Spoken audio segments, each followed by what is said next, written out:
Welcome to CM Times. Layout regularisation scheme LRS గడువు ఈ నెల 23తో ముగుస్తున్నదని, యజమానులు, ఫ్లాట్ యజమానులు ఈ అవకాశంను సద్వినియోగం చేసుకోవాలని చీమకుర్తి మున్సిపల్ కమిషనర్ రామకృష్ణయ్య కోరారు.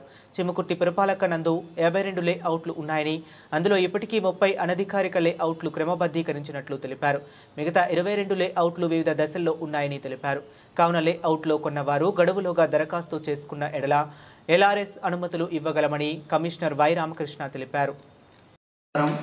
మరి రాష్ట్ర ప్రభుత్వం ఎల్ఆర్ఎస్ స్కీము 2025ను అమలు చేస్తుంది. మరి దాంతో భాగంగా మనకు అక్టోబర్ 4తో ఎల్ఆర్ఎస్ స్కీము అప్లికేషన్ పెట్టడానికి టైం అయిపోతుంది. కాబట్టి ఎవరైతే ఈ అక్రమ లేఅవుట్లు కొనుక్కుని ఉన్నారో ఓనర్స్ ఫ్లాట్ ఓనర్స్ అందరూ కూడా ఇమ్మీడియట్గా మీరు 10% మీ layout fees, market fees, flat ఫీజులో డబ్బులు కట్టేసి రిజిస్టర్ చేస్తే మీ దానికి ఆ లేఅవుట్కి ఇన్ ప్రిన్సిపల్ పెట్టడం ద్వారా మరి అప్రూవల్ చేస్తుంది.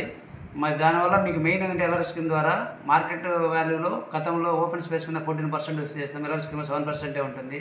అట్లా పేలెస్ ఛార్జెస్ కూడా ఉండవు. కాబట్టి ఎవరైతే అక్రమ రోడ్లో కొన్న వాళ్ళందరూ కూడా గవర్నమెంట్ ఇచ్చిన ఎల్ఆర్ఎస్ స్కీమ్ ద్వారా ఉపయోగించుకొని మీ యొక్క ఫ్లాట్లకు గవర్నమెంట్ ఇచ్చిన ఆథరైజేషన్ కింద చేసుకుంటే ఎప్పుడైనా కానీ మీరు అమ్ముకోవడానికి అవకాశం ఉంటుంది, ఇల్లు కొట్టుకోవడానికి అవకాశం ఉంటుంది. ఖచ్చితంగా అక్టోబర్ 4 లోపల మీరందరూ కూడా మా దగ్గర ఆన్లైన్లో మీ అప్లికేషన్ ఎన్రోల్ చేస్తే డ్యూరింగ్ కోర్స్ ఆఫ్ టైంలో అవన్నీ కూడా ఎల్ఆర్ఎస్ స్కీమ్లో రెగ్యులర్ చేయబడతాయని తెలియజేస్తున్నాం.